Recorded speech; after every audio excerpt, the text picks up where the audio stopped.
I want to talk about relationship abuse. Let's start with types of abuse. Verbal emotional abuse, stalking, financial abuse, physical abuse, and digital abuse, and sexual abuse.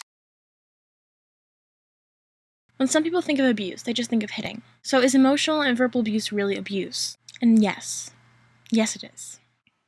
Calling you names and putting you down, yelling and screaming at you, intentionally embarrassing you in public.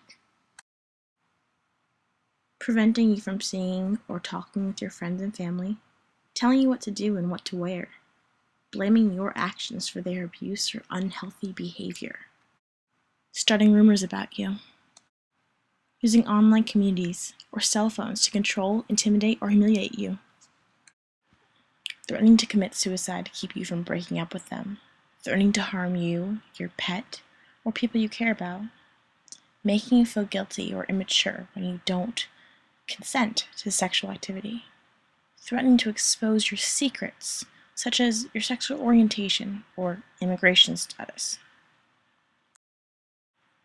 stalking you, threatening to take away your children. A relationship can be unhealthy and abusive even without physical violence. Verbal abuse may not cause physical damage, but it causes emotional pain and scarring in here. And also, if it continues, it can lead to eventually physical violence. Sometimes verbal abuse can get so bad that you actually believe what your partner is saying. You'll believe that you're ugly or stupid or worthless. I've seen cases where guys have told the girls, no one else will ever love you like I do. You'll start thinking that you'll never find anyone else to be in a relationship with again, because they'll get in your head and they'll make you hate yourself. They're stalking. If you're being stalked, a person is repeatedly watching you, following or harassing you, making you feel afraid and unsafe. A stalker can be anyone, someone you know, a past girlfriend or boyfriend, or a stranger. The legal definition of stalking varies from one state to another. However, here's some examples what stalkers might do. Sending you unwanted text messages, letters, emails, voicemails, leaving unwanted gifts or items at your house, constantly calling you and hanging up, calling your employer or professor, using other people or resources to investigate your life, for example, looking at your Facebook page through someone else's Facebook page, befriending your friends in order to get more information about you, damaging your home, car, or other property, showing up at your home or place of work, unannounced or uninvited, waiting at the places you hang out. Using social network sites and technology to track you, spreading rumors about you via internet or word of mouth, making unwanted phone calls to you. If you're being stalked, you may feel stressed, anxious, having nightmares, being constantly on alert, which is driving you crazy, may not be able to concentrate in work or school. When I was in high school, in 10th grade, this old guy stalked me. He called me 60 times a day. Every once in a while I get a phone call, like every 2 years. He's like, "Hey baby, I remember you." Stalking is serious and it's scary. In the United States, 3.4 million people are stalked, and it's the youth, ages between 18 and 24, experience being stalked. And just remember, you're not alone. Most people assume that stalkers are strangers. 3 in 4 victims are harassed by people that they actually know. No matter why they're stalking, remember it's not your fault. If you're in danger, call 911. This is important to remember. Save all evidence of being stalked, meaning texts and emails, phone records, social media friend requests, unwanted gifts or presents, letters, cards, photos, voicemails, and videos. Write down the time and places the incident occurred, and a witness information if there is any. If you cannot save everything, take screenshots or photos. You need to save any proof of this creep who is harassing you. Financial abuse. What is financial abuse?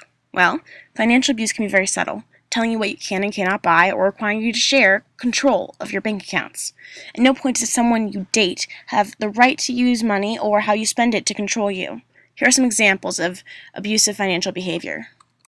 Getting you fired by harassing you, your employer, or coworkers on the job, forbidding you to go to work or limiting your hours, preventing you from going anywhere, especially to work, by taking your car keys, refusing to give you money, food, rent, medicine, clothing, using their money to overpower you because they know you're not in the same financial situation as them, giving you allowance and closely watching what you buy, placing your paycheck in their account and denying you access to it, spending money on themselves and not allowing you to do the same, keeping you from seeing shared bank accounts or records, using your child's social security number to claim an income tax refund without your permission, using funds from your children's tuition or joint savings account without knowledge, giving you presents and not paying for things like dinner and expecting you to do something in return for a favor, hiding or stealing your student financial aid check or outside financial supports, using your social security number to obtain credit without your permission,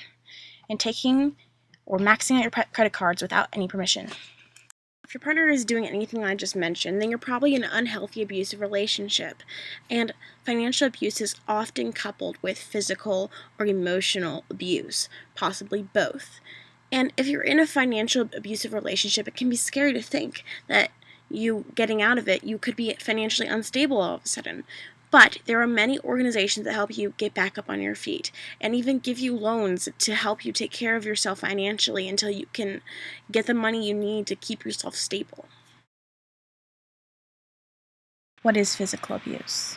Physical abuse is any unwanted contact with you or something close to your body. Sometimes physical abuse doesn't even cause pain or leave a bruise. That doesn't mean it's not unhealthy.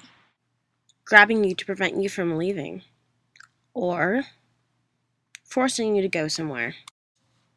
Scratching, kicking, biting, punching, dragging, hitting, slapping, smacking your butt in a way to spank you. Any type of physical assault. Grabbing your face to make you look at them, pushing you around, pulling your hair, throwing things at you, grabbing you by your clothing, using a weapon on you, burning you with a cigarette, cutting you with a knife, razor, box cutter, hitting you with a bat, spraying you with mace, and so on. Forcing you to have sex or perform a sexual act. The first thing you should know is that you're not alone. More than 1 in 10 high school students have already experienced some physical aggression from a partner they've dated, and many of these teens did not know what to do when it happened. If you're in a similar situation, realize it's wrong. Talk to an adult, friend, or family member who you can trust. Create a safety plan, and do not accept or make excuses for your partner's behavior. And remember, you are never at fault. Sexual abuse refers to any actions that forces or coerces someone to do something sexual that they don't want to do. It also refers to behavior that impacts a person's ability to have control over their sexual activity or the circumstances on which they have sex, including oral sex, rape, or restricting birth control. Here are some examples of sexual abuse. Repeatedly using sexual insult at someone.